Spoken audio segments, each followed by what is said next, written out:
This is a Kick streamer named Riot LOL. Wait, listen, how old are you? I'm 19. Oh, I'm 16. You said 18? Yeah.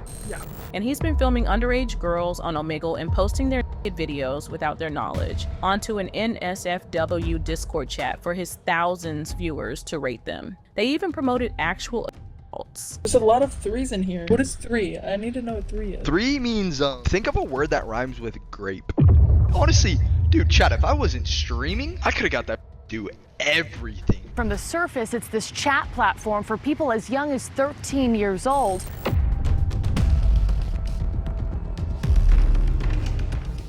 With unmoderated social media services like Omegle and Kick, it's gotten easier for predators to play into their disturbing fantasies. Just take a look at Omar, a Kick streamer who uses Omegle to get in touch with underage girls and then broadcast their naked bodies back to his huge audience. But before we dive in, please make sure to like and subscribe. Now, without further ado, let's explore the twisted world of Riot LOL. In more recent years, live streaming platforms have seen an incredible surge in popularity. Live streaming platforms such as TikTok and Twitch have been fan favorites for viewers to watch and even interact with their favorite internet personalities. And there's a lot of money to be made from it too. According to reports, some Twitch streamers can make upwards of $200,000 per month. Such income prospects attract many, with new streamers flocking to the site in hopes of making it big. But Twitch isn't the only platform you can go to. There's also Kick. In many ways, Kick is a less popular option than Twitch, as it has fewer users than its counterpart. But that's not to say it doesn't come without its own advantages that some might find particularly favorable. You see, Kick isn't as heavily moderated as the others. Their founders and policy is way more relaxed when it comes to things like hate speech and online gambling, so it only makes sense that some streamers might prefer it. But can their freedom of expression bring about something far more sinister and dangerous? Some say this is exactly what's happening. Even though some streamers have been minding their business and creating fun live streams for their viewers to enjoy, others have made some problematic choices with the content they put out. Sooner or later, people pick up on their wrongdoings and expose them for the disgusting offenders that they are. And that's exactly what happened to the streamer known as Riot at LOL, seen here awkwardly laughing when asked whether or not he's attracted to children. She's 16, by the way, Zerka, you know? How old are you? I'm just kidding. No, she's 18. I just turned 20. Okay, you're not a pedophile? No. So, who is Riot LOL? Omar, aka Riot Law, specifically chose Kick to stream due to its lax moderation. He quickly got a steady following due to his daily streams, which typically lasted 7 hours or more. A whole full-time job's worth of streaming every single night, his content, trying to find underage girls on Omegle. In case you don't know, Omegle is another incredibly problematic site. Omegle might be one of the riskiest social media platforms. If you want to understand what makes this website dangerous, then look no further than its very own motto, which reads "Talk to Strangers." The idea behind it is that anyone can log on and be connected to other random users in a matter of seconds. Sounds fun, right? Well, similarly to Kick, Omegle also has its fair share of questionable users who are up to no good. How old are you if you're a grandpa? 68. I'm 15, is that okay? It's okay with me. I like that. I prefer to talk 14, 15, 16. I guess I passed the check then. I won't complain when someone is 17, 18 or 19. Most people think it's kind of when you're 51. Encounters like this happen often, and younger users often have to deal with the creepy behavior of men on the platform. This includes Riot, who also used Omegle. The only difference is he decided to take things to a whole new level by live streaming his conversations with underage girls to his audience. And when you dive deep into his Kick, you also start to notice that his shows are following the same exact script. First, he disrespects the girls by reducing them to mere body parts. Hello, my name's Omar. Nice to meet you. Hi, Omar. Nice to meet you. Where are you from? Hello. Oh my. Hello. My name's Omar. Nice to meet you. Where are you from? this. Then he tries to convince them to go out with him. All right, and then I don't really f with like boring dates, you know what I'm saying? They gotta be like fun, right? Not awkward, not corny. I don't like the boring dates, you know, where it just feels like unorganic and it's just like cringy and awkward. And finally, the catch. The more he keeps the girls engaged, the more likely he is to get them to relax and open up. In fact, this tactic is so effective that he rarely ever fails. When the girls are just beginning to trust him, that's when he gets them to expose themselves. The worst part? There's no point in which they're made aware that others are watching too. It's kind of like, I don't know, it looks really hot in your room. Like, you need to like take anything off or like, damn. Holy, wait, can you like shake him a little bit? Damn. Dude, add my Snapchat, I'm not gonna lie. Holy you're bad. The reason he covers the screen is not out of courtesy to these poor young girls, but because he then uploads his uncensored content to a specific Discord server for everyone to see. That's where the real show takes place. He and his fans are completely aware that some of the girls are not of age too. How old are you? Please be 18 or above. I'm praying. I hate to disappoint, but I'm 17. Wait, I'm 20. How old did you say you were? I'm 17. Your mic is lagging. How old are you? Oh, I'm 18. Oh, it worked. I mean, like, you're 18, right? Wait, say your age. You're gonna skip though. Would you say your age? 15. But that doesn't seem to bother him or his viewers. In fact, Omar even uses this tactic when he tries to get the girls to say that they're 18 in order to dodge any potential future issues that he might run into. This is a good moment to remind everyone that CP is illegal to view or distribute, even when it is created by minors themselves. This is exactly why Omar is so adamant about getting the girls to lie before anything takes place. I'm gonna ask you again, okay? I'm 19. How old are you? 18. You're 18. Nod your head if you're 18. The same girl who, just moments before, said she was 15 was now getting pressured into lying that she's older. So, with age out of the way, Omar now coerces the girl into exposing herself to him. To be honest, can you just like, okay, when you stood up, I was really only looking at one thing, to be honest. Can you just like, show me awesome shows? I know it sounds crazy, but if you think about it, this could lead into something great. Even more shockingly, Omar does have a real-life girlfriend. And what does the girlfriend think about this? Surely she must not be comfortable with his streams. We'll let you be the judge of that. Take a look at what she had to say when asked about this very topic. You're not a cock, but you let him flirt with other girls? Yeah. Do you let him take other girls? I mean, it's only for business, though. And seeing that this is the only type of content Riot LOL ever produces, it's pretty clear that his fans have no issue with it and that they actually seek it out. From here on, we get a clearer picture as to why Riot LOL streams are a real danger to young girls everywhere. With this in mind, the horrible reality of what is actually going on in Omar's stream starts to kick in. No one's actually there to make friends and laugh at Omar's jokes. They're there to see these unsuspecting girls' bodies without their consent. This brings us to Omars Fame and his secret Discord server.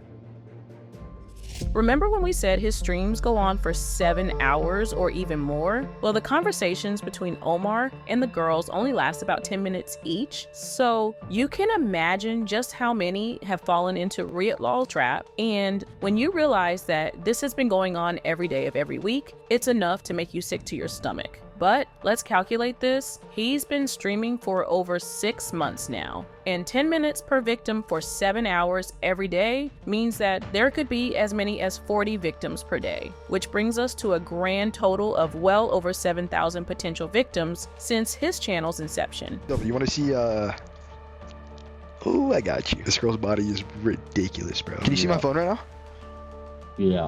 Okay. Imagine how horrible it must be to discover that your pictures have been shared on various underground servers for anyone with a link to see, and that there's nothing you can do about it. It's safe to assume that most of the victims have no idea that they've been exposed in such a way. And here's the kicker. Omar has never been discreet about his twisted ways either. He's been networking with his fellow Kick streamers in order to expose his streams to a wider audience. And it seems like his plan worked, since he eventually started getting recognized on the very site he's used to find his victims. Wait, right? Wait. You know me? You watch my streams? You heard that right. Omar was now somewhat of an internet celebrity, with people calling out his name even on Omegle, which is exactly what he wanted, given how hard he seemed to work for it. And that's not all. He used his newfound fame on Kick, Omegle, and TikTok to funnel viewers right back into his private Discord server. Why don't we take a look at how he's advertising it himself?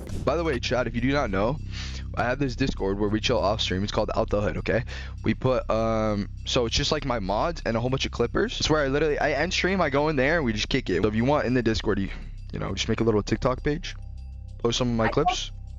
Each video they get 75k views, I cash out you like 30 bucks. That's not all. He's mentioned several times that his Discord server is where he can unwind and just be himself. Which begs the question, if what we've seen so far is how he acts in public, then what's really going on behind the scenes? Well, we know that child predators have a habit of lurking on the internet and forming small communities where such activities are considered acceptable. The vast majority of us will never gain access to such spaces, but several of them have been uncovered in the past, and they're just as disgusting and vile as you might imagine. So, where are the authorities in all of this? Now that we've established that there's definitely a lot of criminal activity going on across all of Riot Law's social media, why isn't anyone intervening? Especially when it comes to Kick, where he's actually a verified user. Well, as it turns out, Omar is friends with the very people who are supposed to guard their user base. That's right, we're talking about the entire staff of Kick being on his side. Bro has Kick on his side. Oh God, I got Andre on my side. Hey Andre, are you still in the chat? I have a question. All right, Andre, if I had on stream, would I get banned? Not only that, but there are several reports of Omar going about his usual creepy routine of talking to underage girls on Omegle directly in front of people like Andre and many other staffers. And what do? Apparently nothing. Wait, really? She's 15!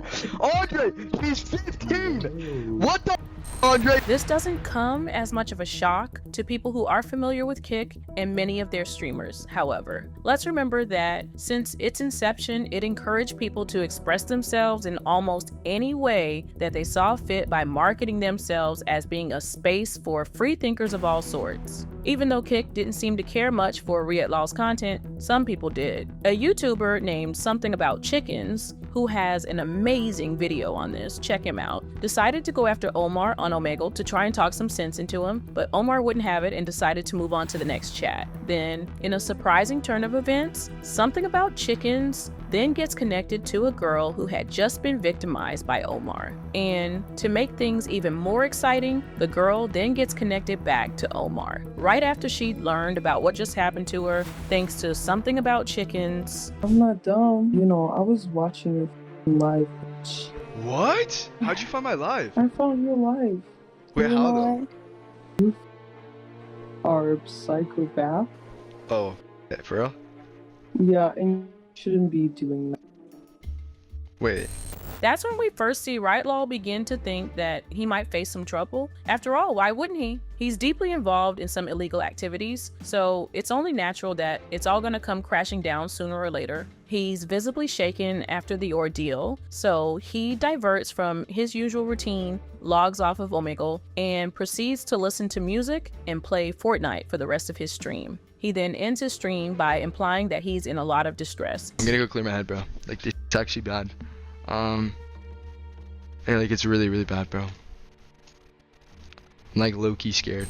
So he says he's scared, and understandably so, as this encounter could mean that he's about to get into a lot of trouble. What does he do? He deletes the Discord server where the girls' pictures can be found and then goes offline for a while. But he can't help himself, and after a short hiatus, he eventually comes back. At this point, you'd assume that such a close call might get him to reconsider his antics, but you'd be mistaken. Streams are just as evil as they were before, if not more. This time he decides to bring one of the Omegle girls on board, with the only difference being that she's fully aware of what's going on. What are the odds you would actually let me fly you out? When I'm 18. He knows I'm 17. God, bro, she's gone. I'm just gonna...